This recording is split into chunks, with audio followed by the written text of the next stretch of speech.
Remnants of Filth, Chapter 3, Old Hatred. In the blink of an eye, the Northern Frontier Army had spent 2 years guarding the border. 100,000 troops set up camp for the night by the Fushui River. After one more long day of travel, they would return home in glory. The soldiers cooked their meals, fed their horses, and washed their clothes as a rosy sunset glimmered over the river's surface. The light shone down on the spirit beast lying down by the river, and all the men bathing in the shallows. "Yo, help me scrub my back. We'll be going home tomorrow, and if I show up covered in mud, my mom's gonna curse me right to death." "Guh, you gotta help me shave later. I can't get it right on my own." "Vain, stinky brat, 3 years of marching, and I've never seen you care about your looks. Be honest, are you in a rush to go home and see that girl of yours?" A group was chattering happily in the shallow waters, heckling each other as they tidied their appearances, their eyes filled with an unstoppable sweetness. Clad in robes from their mother's hands, the subjects of those yearning dreams, these faraway sons were returning home. They would carry out their duties as they ought to, whether it was honoring their parents or marrying a wife. All of them had futures to look forward to. Moshi was likely the only person in the whole army who had no such hopes. His parents were dead, and he had no wives. The entire capital of Chonghua longed for his return, but in a city ablaze with lights, not a single lamp was lit for him alone. Thus, Moshi's manner was as aloof as ever, his pale lips pursed beneath that handsomely defined nose. Even though the battle fires of the past years had gone out, their dying embers remained in his dark eyes. This made him seem all the more ruthless and repressed, as if he'd walked right out of a snowy night, as if what constricted him wasn't his armor, silver belt, or his leather military boots, but rather rule and regulation. "Shihei-jun, once we get back to the city, you can see Princess Mengzi again." Yue Chen-ching had finished bathing and was walking up from the riverbank. When he saw Moshi, he beamed. "You know what they say about distance making the heart grow." "If you want me to kick you back into the river, go ahead and keep talking." Yue Chen-ching shut up and gave Moshi a reverential bow. "General Mo, I get the feeling you'll attain enlightenment in this lifetime." Ignoring him, Moshi stood on the riverbank and gazed at the distant mountains.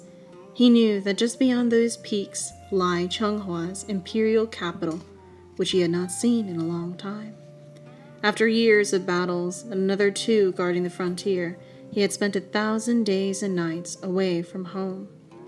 It was true he didn't know how Princess Mengzi was doing. And as for Gumong, Moshi's eyes darkened. 2 years ago, Gumong had been sent back to the capital as a gift from the Liao kingdom, preceding peace talks. Somehow, he had kicked up a huge ruckus as soon as he arrived. After the city gates opened and the procession came in, what we saw of the renowned General Gu left us totally speechless. "It was really something. I'll never forget that sight." Moshi certainly wasn't clear as to what they had seen. Although he had certainly heard tell of the situation where he had been stationed, it had all been fragmented snippets of passing conversation. Besides, the soldiers revered him to the point that the talkative ones shut up as soon as he appeared and greeted him with utmost propriety, performing obeisance and addressing him as General Mo. Moshi couldn't say anything to that. He could only nod, stand there for a moment, and coolly walk away. Naturally, when he returned to his tent, what awaited him would be a sleepless night of melancholy, staring at the tent poles as they swayed noisily in the wind. Yue Chen-ching had mumbled some things within earshot a few times, but what he had said couldn't be trusted, since his stories changed with each telling. Moshi was very reserved, and he would never have asked of his own volition. So even now, he didn't know what exactly had become of Gumong. He only knew that Gumong was alive. That was enough. Everyone said Gumong was Moshi's archenemy. There was a rumor in Changhua that went as follows. If the traitor Gumong were to be defeated someday, the best end for him would be to take a sword to his neck, because at least that meant he'd die quickly. Second best would be to be captured and brought back to Changhua, because at least then he'd die successfully. The worst possible conclusion for him would be to end up in Moshi's hands in the thick of battle, because that was an end that did not bear imagining. It was said that Moshi had prepared 365 methods of torture, such that he could try a new one on Gumong every day for an entire year. These would ensure that Gumong suffered a life worse than the death he would be denied. Yue Chenqing had smilingly told this rumor to Shihei-jun himself, hoping to get a laugh. To his surprise, Moshi didn't find it the least bit funny. Instead, he closed his eyes for a moment, then scoffed. You think I would treat him like that? It was a joke. But Moshi entirely ignored Yue Chenqing's explanation. He'd been jabbed where it hurt. In that tent, empty of outsiders, in that overflowing madness and obsession, he raged. Don't be foolish. He chose this end, but now he's saying I forced him to do it, and I'd take it out on him. That I would make him live a life worse than death. Moshi's eyes flashed red as he snapped, Which one of us has been made to suffer a life worse than death? Doesn't he know? Yue Chenqing was rendered speechless, and he vowed not to mention it again. It looked like he had been right. Shihei-jun had been betrayed by his best friend, so even though he still appeared cool and collected from within, he had been driven to the edge. One more step, and he'd lose his mind. It was true that Moshi despised Gumong so much that he wanted to personally tear open his ribcage and see for himself whether Gumong's blood was cold, whether his heart was black. He truly couldn't say if he felt something else as well, separate from that bone-deep hatred. He'd known Gumong for half his life. Far too much had happened in that time. Gumong was once a slave. He wasn't cruel by nature. He was only too focused on making a name for himself, and too blindly devoted to upholding the code of brotherhood. Unfortunately, the entirety of the 9 provinces valued bloodline above all else, even though the old emperor had taken pity on Gumong on account of his talents and made an exception to grant him the rank of general. After that emperor passed, his successor had looked too kindly upon the low-born Gumong. He grew jealous of Gumong, doubted him, and stripped him of his authority. He even crossed a line Gumong couldn't possibly endure. Moshi had watched Gumong fall into the abyss with his own eyes. Moshi tried to persuade Gumong as a close friend, then argued with Gumong as a comrade. They were both assigned to the Bureau of Military Affairs at the time, and Gumong was in low spirits and rarely came to work. Once, when Moshi found him, he was listening to music and drinking wine at a brothel, his head pillowed on a dancer's soft thighs. At the sight of Moshi, he closed those eyes that flickered with stars and flashed him a mirthless smile. Shihei-jun, you've come. Nearly insane with fury, Moshi threw open the door and strode into the room. Amid astonished cries, he slapped Gumong across the face. Do you want to rot like this for the rest of your fucking life? Gumong was drunk. He grinned and he looped his arms around Moshi's neck and crooned, Yes, noble Mo Gongsi, would you like to rot with me? Fuck off! Gumong burst into laughter. It doesn't matter. After all, you're a noble, and I'm a slave. I know you think I'm filth.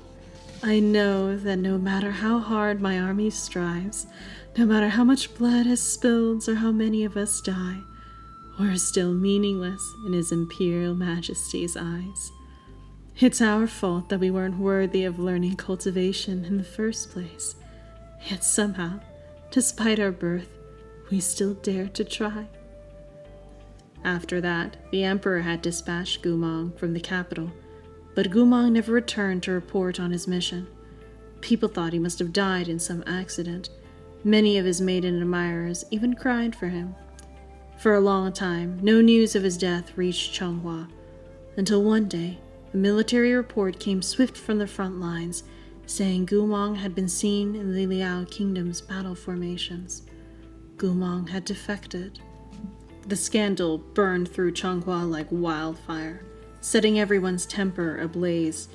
Only Moshi's heart seemed to freeze over. He hadn't believed it. Not until he saw it for himself, over the misty waters of Dongting Lake, where ships and water demons clashed to kill. The Liao Kingdom's tactics felt so familiar that they shattered Moshi's composure. He had seen these monstrously fearless strategies countless times before, on the sand tables Gumong had once pored over, and during every one of the Wangba army's glorious battles. Moshi told the commander in charge of the attack that they needed to call the barrier masters and switch to defensive tactics. They had to commit to total retreat and discontinue the fight. If they didn't, the whole vanguard would be buried at the bottom of the lake by the end of the day. "I know how he fights." But the commander ignored him. "Who does Gumong think he is? Could a slave-born brat defeat a pure-blood descendant of the gods such as I?" The grizzled, white-bearded noble's expression was full of arrogance. He didn't think much of Gumong at all. And so the fires of war blazed without end. The imperial army that had weathered 100 battles unscathed under Gumong suffered their first complete and utter defeat before the Liao Kingdom's warships. Boats powered by spiritual energy exploded one after another, while water demons burst out of the lake to tear cultivators apart. Fire stained the sky. Blood dyed the water. Amid the wails of crushing defeat, Moshi mounted a sword by himself and flew to the Liao Kingdom's command ship. The inferno raged on, black smoke spiraling endlessly upwards. The Liao Kingdom was a country that cultivated demonic magic, and the spells their cultivators used were savage and cruel. A crowd of hundreds struck forward to kill Moshi. "Hold it," a familiar voice called out, and a figure sauntered out from the dark cabin. They met again. Gumong had grown more tanned, and his physique was more toned, but those eyes of his hadn't changed, black and bright, as if they could see through all the world's machinations. His torso was bare, his slim and well-muscled waist bound with layers of bandages, and he wore a black coat draped over his shoulders, a blood-stained ribbon tied around his forehead. He had pulled it off the dead body of an imperial soldier of Changhua. Gumong leaned carelessly against the ship's railing, narrowing his eyes as he looked ahead at Moshi. Then he grinned. "Shihei-jun, it's been a long time." The wind blew in coppery gusts. The war reports provided by scouts and the strategy at play in the Battle of Dongting Lake both suggested that the Liao Kingdom's newest general was none other than Chenghua's former beast of the altar. Although Moshi hadn't said anything, he had still refused to believe it. He thought, surely, Gumong couldn't be so awful. Despite all that had happened, the Liao Kingdom was evil, a deeply cruel nation that revered only war. Gumong might have left Changhua, but no matter what, he wouldn't have gone to the Liao Kingdom territory. Moshi thought a person's nature never changed, so he refused to believe anything before he saw the man himself. But now... Moshi closed his eyes, swallowing thickly. After a time, he only managed 2 words. "Gumong." Moshi's voice was low, on the verge of shaking. "So, you've truly stooped so low." Gumong laughed in the blazing firelight. The wisps of black hair that framed his face fluttered slightly. He spread his hands with an almost flamboyant air. "What's wrong with this?" Moshi said nothing. "I think it's great. The Liao Kingdom values talent. Although it's not righteous to cultivate with black magic, everyone's treated quite fairly. As Gumong spoke, he pointed at the golden-edged blue ribbon on his forehead. No matter how much of my life I devoted to your honorable country, no matter how many merits I achieved, I could never dream of attaining this kind of pure-blooded noble's ribbon, all on accounts of my birth. Gumong smiled. But that's not true in Liao. That's the merit ribbon, Moshi snarled. It belongs solely to the descendants of the martyred heroes. Take it off! Gumong touched the blood-stained ribbon with interest. Is it? This was worn by a cultivator who looked pretty young. I cut off his head and saw this ribbon was quite well made. It'd be a waste on a corpse, so I took it for fun. What? Do you want one too?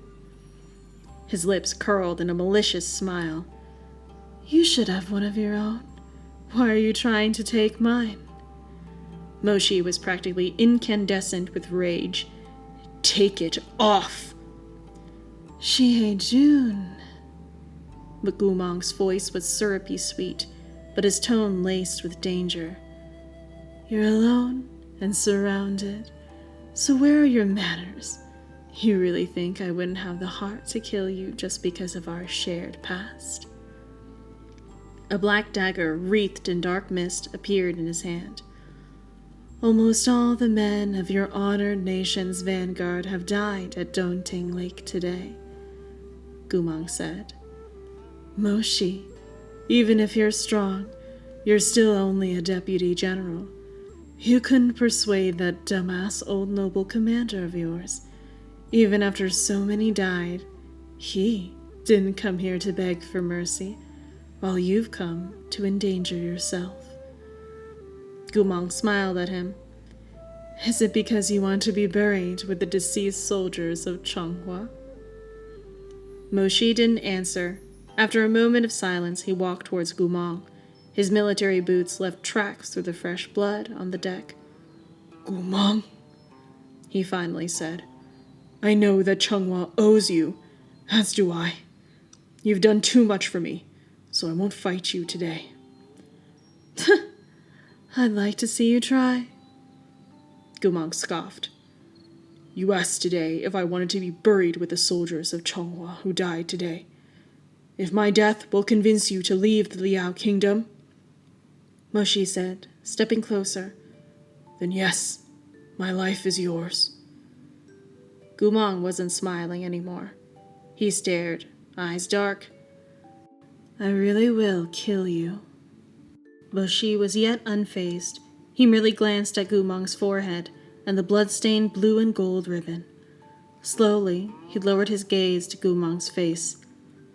Then kill me, and afterwards, remember to turn back. This was the last time Moshi tried to bring Gumong back to shore. A white eagle swooped off the ship's mast. A light flashed from the dagger. There came a muffled, ripping sound. Blood gushed from the wound in spurts. The cold blade had stabbed into Moshi's heart, viciously tearing it apart. I did say I would kill you. The dagger was still buried in Moshi's chest. Gumong suddenly sneers. Who do you think you are? What right do you have to lecture me? You think that if you die, I'll feel guilty and turn back? Don't be a fool.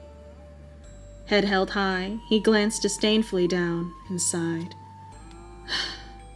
As a general, as a soldier, and as a person, you can't be too attached to past affections.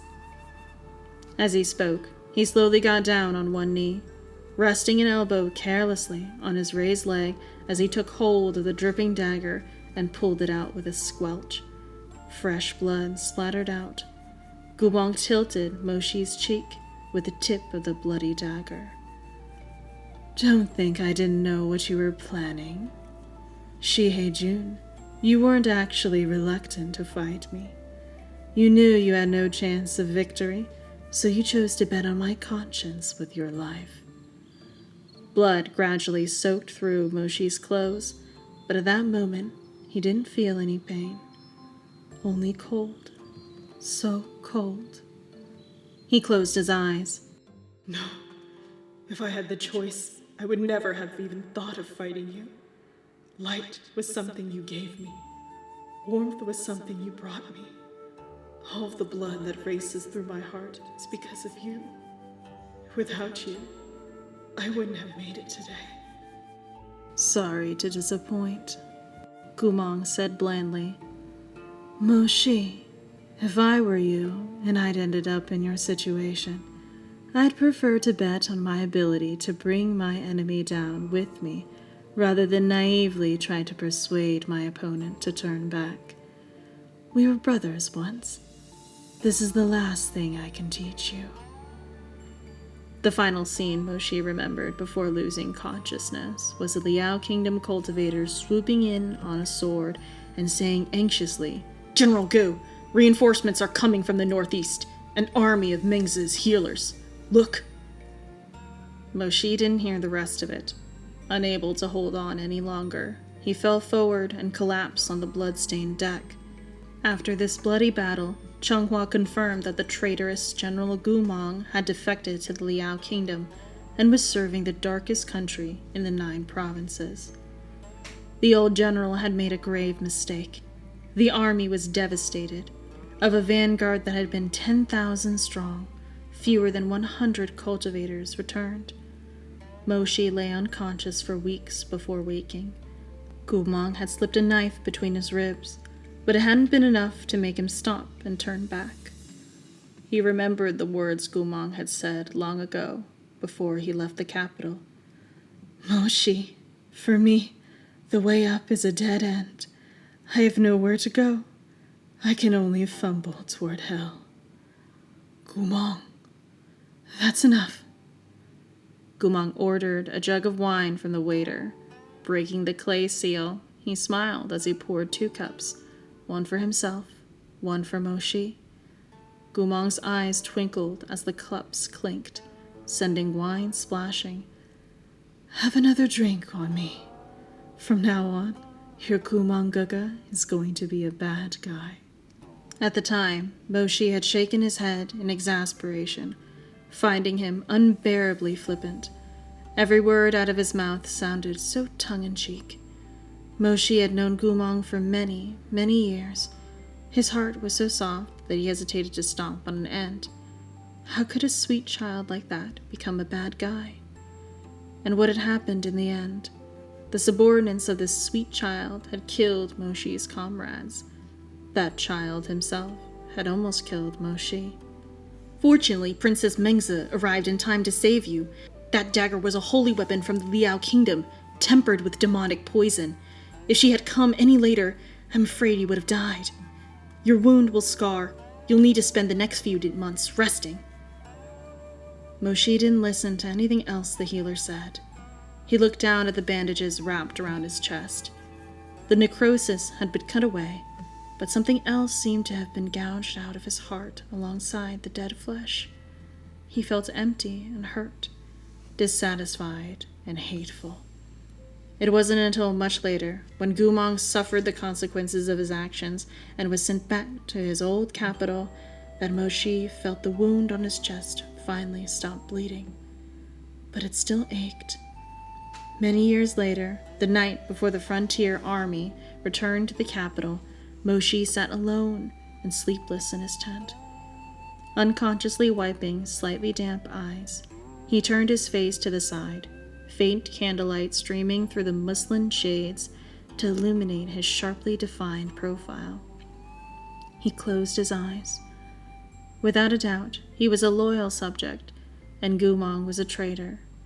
Moshi loathed him, and knew he was guilty, but between his trembling lashes, Moshi seemed to see Gumong from the past, when they were both at the academy, that smiling face both sweet and mischievous. When he was happy, a little sharp canine would appear, and his eyes would glitter brighter than any star Moshi had ever seen.